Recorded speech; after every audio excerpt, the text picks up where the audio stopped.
Well, I'm amazed at the stamina. It's been a day and a half. The room is still full. It's hard to have the last word, but been sitting here for a day and a half, listening to quite a lot of talk, and trying to sort of figure out what else can I add to what has already been said without adding to it any so-called dreams of my own. I think the theme itself is in some ways very Singaporean. I don't think that I don't think in the places I've been that people like the citizens of those places would actually organize a conference on dreaming about the future. In a certain sense, they either act on the future or, well, basically that's what they would do. But I think the dreaming about the dream itself, the sort of dreaming that is in this theme, reflects a very interesting sort of basic anxiety of us as Singaporeans. That really, when we talk about, in the last day and a half, talking about dreaming, really is in some sense trying to project futures that we can still control in a way. In as much as there has been couched in language of change, language of desires, but it's still language of change and language of desires that is still unable to be entirely set free. It is still a fear of chaos, much to Willie's chagrin, I'm sure. If you remember Willie's presentation, there was a kind of exhorting us to be able to allow chaos to exist in our midst. But I think that deep down, we are driven by the anxiety of failure. We are driven by the fear that if we fail, we really take this idea that we are a country of no second chances very, very seriously. I mean, some days someone should write about what does it mean to be living in a small country rather than in a big state that can take their own stability for granted. We take our instability, our vulnerability for granted. And because of that, we are really quite afraid. As much as we talk about freedom, we are often very afraid of freedom. And so even the dreams are somewhat sort of constrained by these underlying anxieties of having no margins for errors. So we're constantly driven by that underlying anxiety. So as I heard, last day and a half, the dreaming itself has a certain sort of desire to actually not to be free entirely, but to fashion our own future in some ways or another, with quite a lot of sense of the need to control. Part of the sort of the range of ideas that have been espoused in the last day and a half is itself a reflection of the fact that there has been, for probably about 15 years, if not longer, there's been a cultural liberalization in Singapore that's been going on.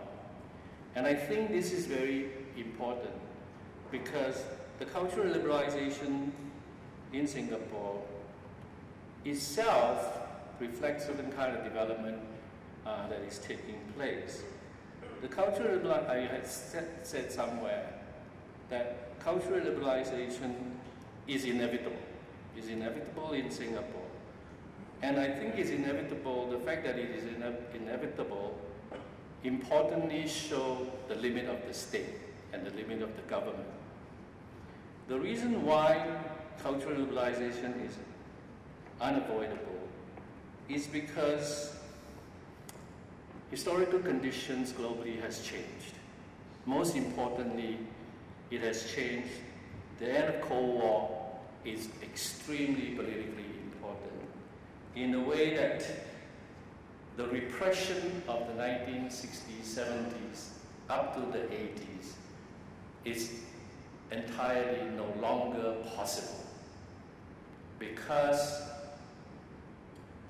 those kind of very belligerent, very nasty repressions of those years were essentially supported by a global so-called free world that was quite happy to ignore such repressions as long as the country that is, as long as the regime that is unstable was willing to exercise the repressions in the name of anti-communism. That's over. Secondly, Singapore is no longer a developing country. We are now one of the wealthiest nations in the world. We have to be in the world, as the government keeps saying. We have to make ourselves relevant in the world. The more we are in the world, the more we are not in control over our own destiny. The more it limits the state. The example that Alvin gave earlier about how, having been interviewed by BBC, the Media Development Authority refrained from banning the play. That's a good example of how the publicity value is much more important for a country like Singapore than, in fact, the control over any kind of media activities, any kind of artistic activity that only affects a very small population, a small number of the people. It is in that context that the banning of Tan Beng Beng's film is completely incomprehensible. And I still don't understand a relatively intelligent government would do such a stupid thing, because it has generated no goodwill from the government. It can only generate anger among the people that it actually have to count on in the future. So if cultural liberalization is unavoidable because of changing conditions, then in an interesting way, the blind spot, looking at Tan Beng Beng's film and looking at the sort of government response in the last while to the attempt to introduce alternative versions of local history, is that communism is the one exception in spite of the fact that it's already dead in the world. It is being kept alive in Singapore. It is being kept alive in Singapore because it is possibly the only grounding that this government probably claimed for the reason of its own establishment and for its own practices in the past. So I think that it's important that, and I think, so as I said, a lot of the ideas that have come forward would be difficult to imagine 15 years ago. But it is now fairly common to hear, and not only in this room, but in different places. So, for example, 15 years ago, if you tell Singaporeans that there will be an annual Pink Dot Day, no one will believe it. But today, it is a regular event every year and getting bigger and bigger. The other limit on the state and the other limit on government is the fact that, in some sense, most of the big decisions of nation building is done. And so more and more of the decision, as people are able to increasingly fashion their private life in a relatively economically successful, politically stable environment, that the ability of the government to influence life becomes more and more limited, because it is now a matter of a lot of choice. So, for example, even if it wants to be very harsh on LGBT issues, it will only incur more cost than effectiveness. So I think that since we're talking about dreaming, we're actually in the past day and a half, largely talking about the future. And I think the future, and I'm glad that we ended up among the speakers, there is no cynicism about the future, which I think is something quite positive in Singapore in the last while, because again, I mean, it's not too long ago that everyone would be cynical about any possibility of change. But I think that cynicism is well and over. And I think that this notion that the government has a limit of the limits of government's reach into people's lives is become more and more obvious to what would you call ordinary citizens, I suppose. It's a kind of fun word to talk about ordinary citizens. So in that sense, I think that the conference itself lifts off this kind of changes that have been taking place. And I think that the absence of cynicism shows a change of spirit among Singaporeans. I think many of us in this room had been in all the substation conferences in the past. I don't think we were as optimistic then as we are now. I think we had a lot more complaints about what cannot be done than projecting what could be done. So in that sense, we have made quite good progress, not only on our own steam alone in this room. I think a lot of us have gone through a lot of battles with the government, quietly or noisily. But I think that we need to recognize also that the government has changed and that we should not continuously burden ourselves with an unchanging story of the BAP. Because I think we are now in the third Prime Minister.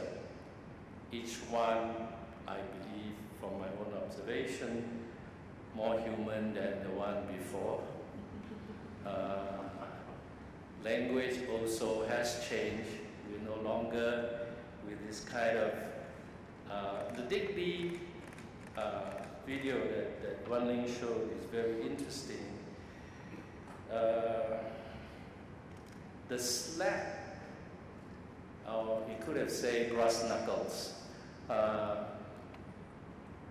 If you can, it's not something that, well, I think there was an instance talking about Lee Hsien Loong slapping someone, but we're not really clear that it really took place. This is like urban legend, almost, right? So, I think we need to capitalize on those changes and work on, believing in the fact that we are able to move forward to fashion our future. There are over the last year and a half, there are 5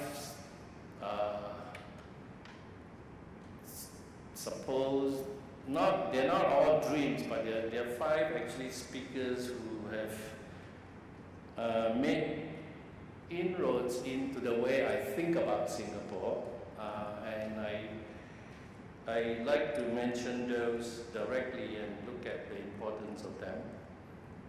The first is to hear from Imran a set of new information about the Malay world, which is in fact one of the most suppressed part of Singapore history.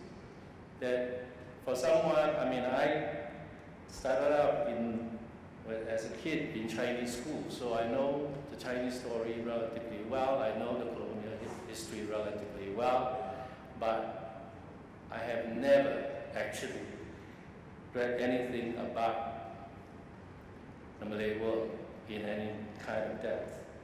And I think that is And if you look at the PAP government practices about managing Malays, it has always been behind closed doors. We talk about it, we come out, everybody happy. I never believed that everybody came out happy.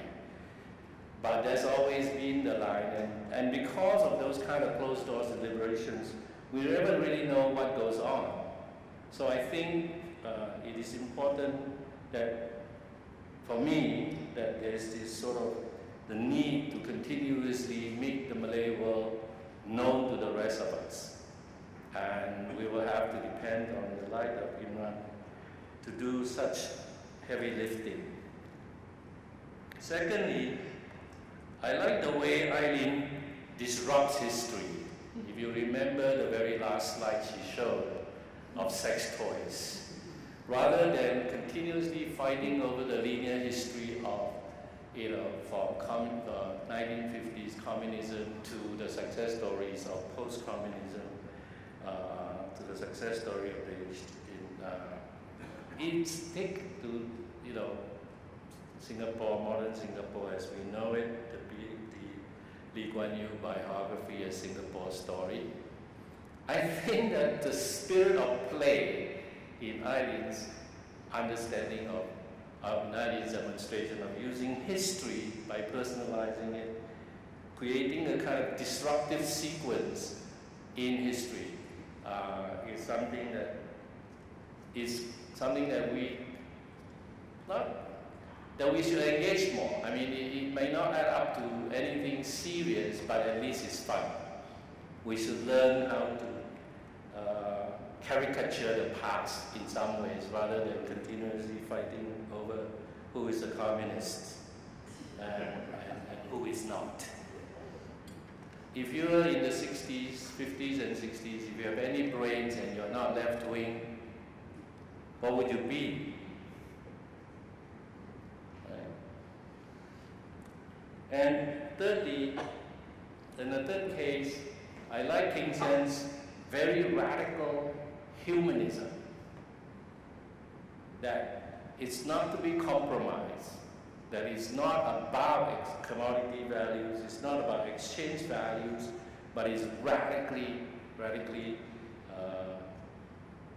humanistic. And in a way, that is really important, because in Singapore, we are so used to living half lives.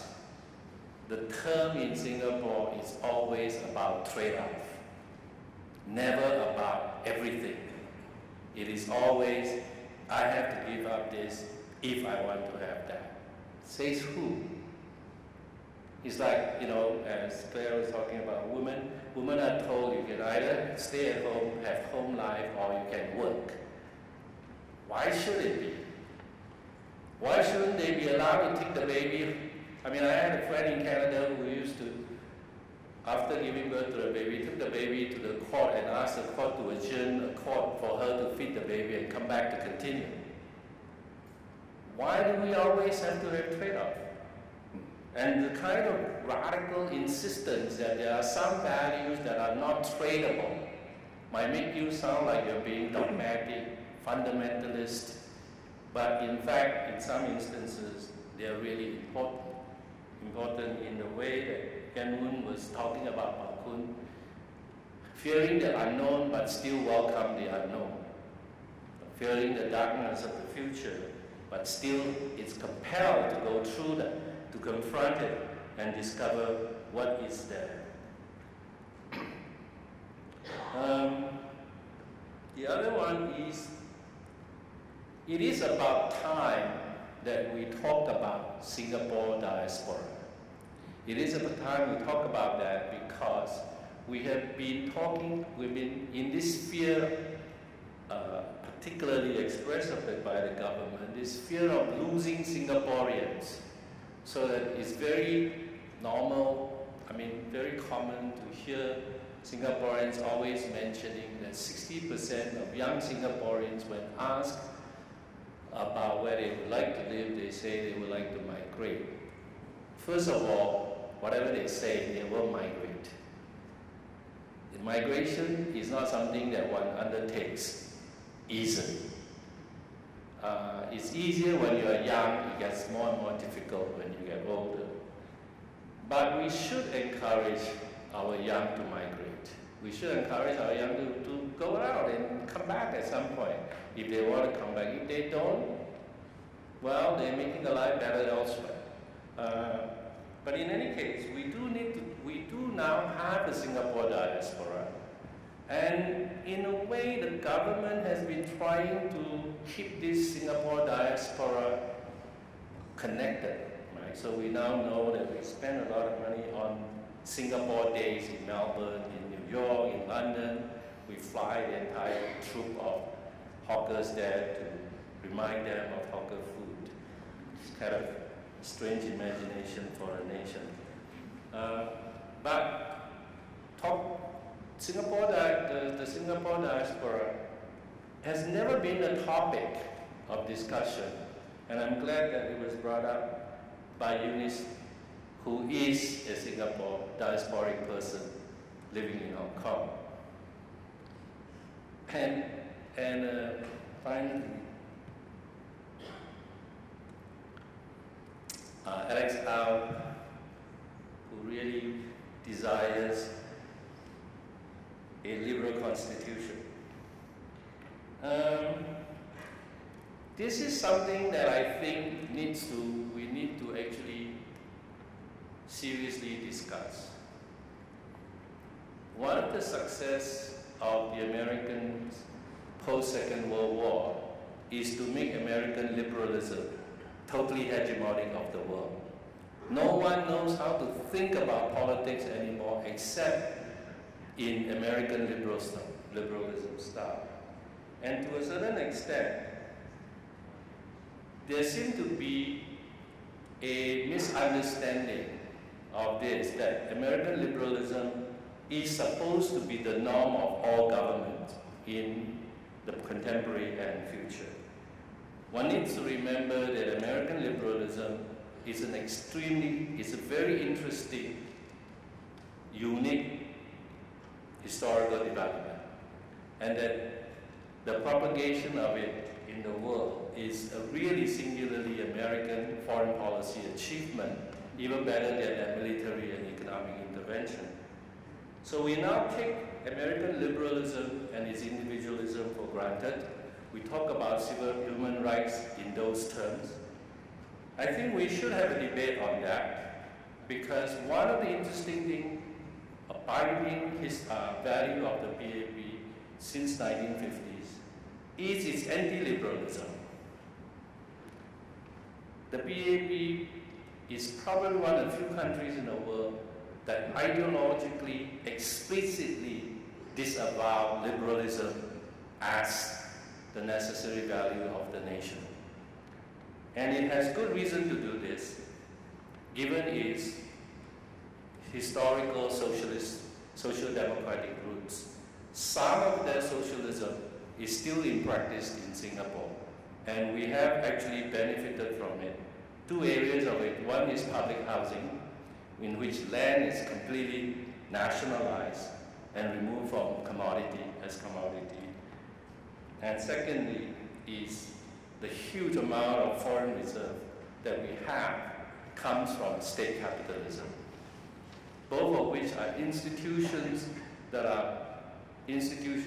any liberal would think that we have to dismantle.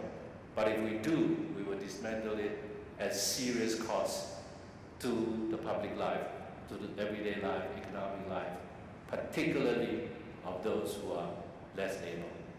So I think, I agree, I think it is time to bring up the question of political values, and not just in terms of the rewriting of the Constitution, but the political values that needs to be debated very seriously is between the attempt to actually articulate a much more communitarian type of value in Singapore versus the kind of liberal values that comes in the guise of rights. And I'm not convinced that we should give in on that ground. So on that note, I will finish.